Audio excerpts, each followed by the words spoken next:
on to Stunt Cycle. 1976. Oh, 1975 is over. We did it. We made it to 1976. And this is Stunt Cycle in the arcade. So here's the advertisement flyer. It's got to be Atari. The artwork looks so good. There's an example of the cabinet. It's got handlebars. That's the only control. That's awesome. And there we go. Yep, another example of the arcade cabinet. And then circuit board. And then there's an example of the screenshot. If this is our only screenshot, most likely it's no microprocessor in this game. So you can't run it without a simulator. Let's see if the manual helps us out. This is the operation and service manual for Stunt Cycle by Atari, 1976. So scrolling down, with the introduction, it gives us a physical description and then a brief description of play. In Stunt Cycle game, a player tries to jump as many buses as possible. Each successful jump increases the row by 1 bus. After an operator's selected number of buses is reached, the operator received a free game and continues jumping. As long as there's no more than a preset number of crashes occur, there is no game timer in the game. The game ends when they try to jump, and they are unsuccessful after a preset number of attempts. So it looks like it's set by the operator of the system. But it's a stunt game, the first stunt game ever. We're going to be a stunt driver. And it looks like we are not going to be able to run it. Let's give it a shot and see. So this is January 28th, 1976, Stunt Cycle in the arcade by Atari. Oh, and it loaded the screen, or the first screen. Do we have anything else? Looks like, does it run? It does not. So it's not fully set. The simulator isn't fully set. So we can just see the beginning and how many buses they set up. So sadly, can't go any further than that. We're going to have to mark it as broken with 0 stars. Great idea, though, using Stuntman. All right, let's move on to Seawolf. All right, so we're kicking off more 1976. Let's see what the images look like for Seawolf. This is the advertisement flyer. This is one of the biggest games for Midway. If you look at the arcade cabinet, it has so much artwork, so much style to it. It has a periscope that you use to look through and play the game through the periscope. And you can see they show in the advertisement flyer what the operator sees through the periscope. Flashing lights, realistic sounds, adjustable extended play. It's got everything. This was so popular, especially overseas. There's the back of the arcade cabinet, but oh wait, no, I'm sorry, back of the advertisement flyer from Germany. They got this one overseas for sure. So there's our arcade cabinet with the periscope in the middle. That's just classic. Great job, man. See, Midway's outdoing themselves now. This is the kicking off really good arcade games. There's the zoom in of the periscope, and then for controls, looks like just left, right, and torpedo. There's our marquee, and then for the screenshot, the program is only running black and white. So any colors or anything we see is an overlay of color to make it look flashier or better for you. All right, let's see what the manual is. Seawolf. That looks different. Seawolf by Coastal. Oh, wait, this looks like a different Seawolf. It is the wrong manual. This is a manual for a Seawolf that takes or gives tickets out at a redemption game. So, like I said before, I'm going through these live with you, so it looks like we don't have the manual for Seawolf from 1976. All right, let's check out Seawolf. This is March 1st, 1976, or somewhere in March. Seawolf by Midway. Oh, love it. All right, so they gave us the full ride with the front panel, control, and marquee, plus any of the other artwork around. Let's see if we have different views that we can look at. We have a periscope view, which just shows us, it just shows the color overlay, so blue, and then how many torpedoes we have at the top. We have the outside bezel we saw before, and then we have the a lamp view and the normal one. I'm going to do this. This looks fantastic. Let's do that.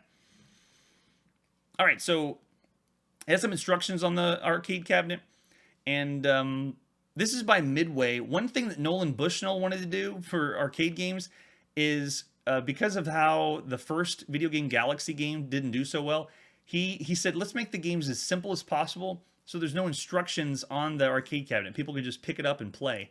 This is by Midway, who may not be following that same format, making them super simple.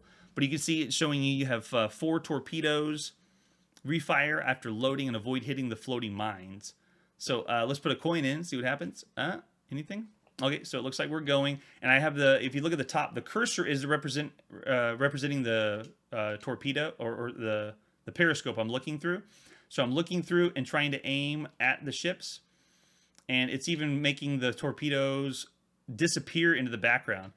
Got to miss the mines. Looks like I got 3 left. Yep, missed that one. And you have to incorporate that it's getting slower as it goes further in the back. Oh, I can shoot 2 off at once. Okay, I thought it was slower than that. And I don't know where the sound is. I guess the sound didn't come on for us. But the game looks fantastic. And we even got some of the artwork on what the explosions had. Get the small one. Come on. Oh, almost. All right, let's see. That one there. Oh, yeah, the slow one in the back. No problem. Hey, now I want the slow one in the back. No! Oh, hit the mine. Oh, this is great. This is one of the best arcade cabinets we've seen, and it's one of the first times we've seen what they call fixed shooters, where we're getting from the bottom, you shoot something that's at the top of the screen.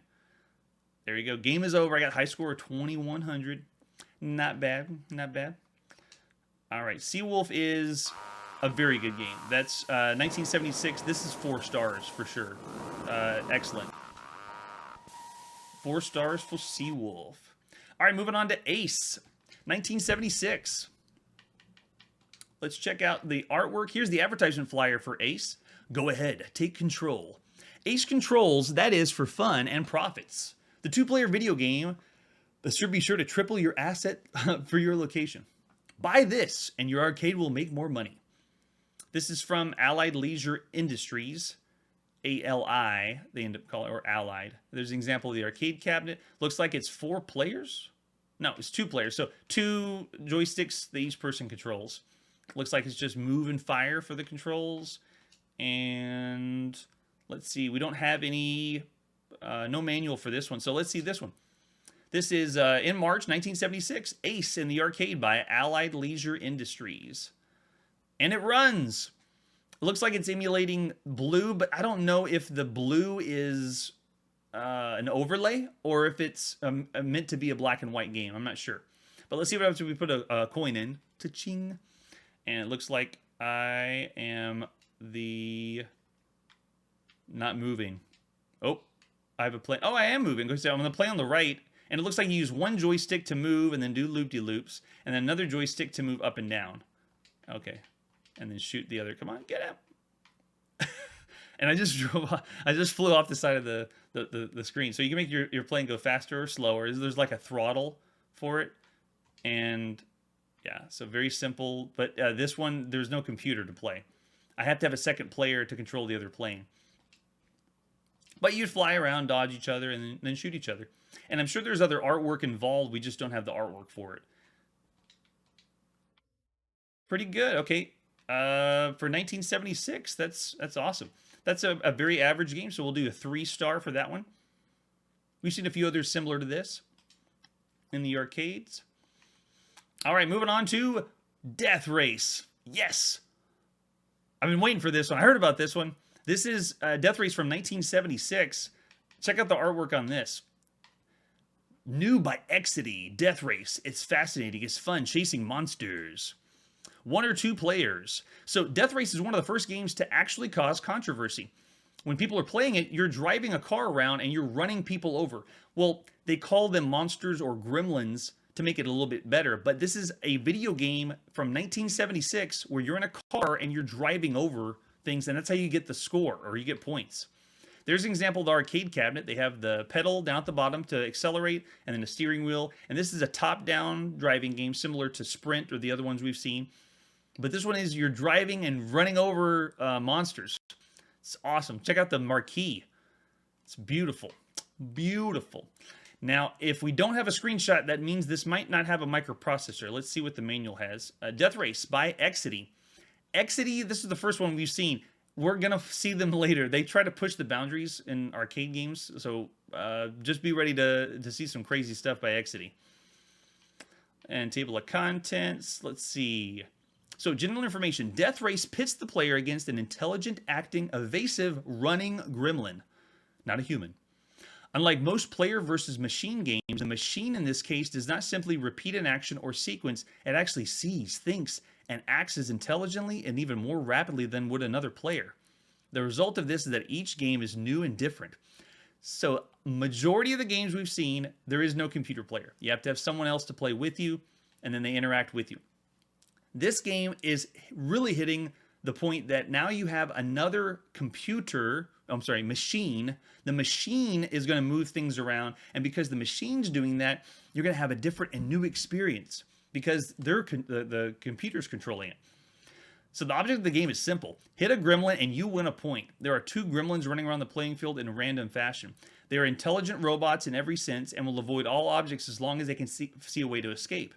You drive one of the 2 cars, which are completely under your control. You can steer them anywhere in any direction within the playing field, move forward in high or low gear, or move in reverse if necessary. When you hit a gremlin, a tombstone or cross will appear and remain in that spot until the game is over and new game's begun. Whenever you hit a gremlin on the playing field, the cross will remain. Thus, it creates random mazes of crosses that the player must steer through and chase their gremlins. The more you hit, the more crosses, and then the harder it becomes until it becomes so many crosses on the screen, it's difficult to maneuver around.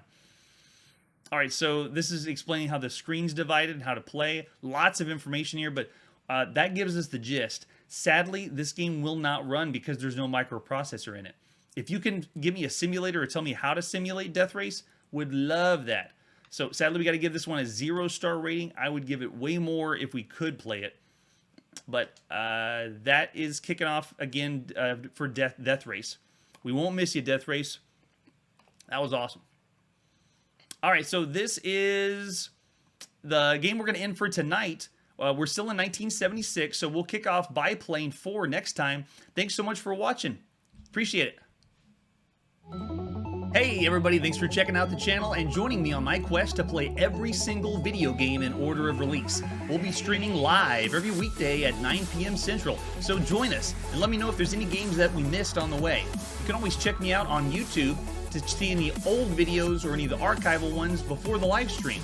Just tell your friends that there's some crazy guy out there playing every single video game or trying to in chronological order. You can look me up on Twitter, on Instagram, and YouTube. Chronologically Gaming is the name to look for. We'll catch you next time.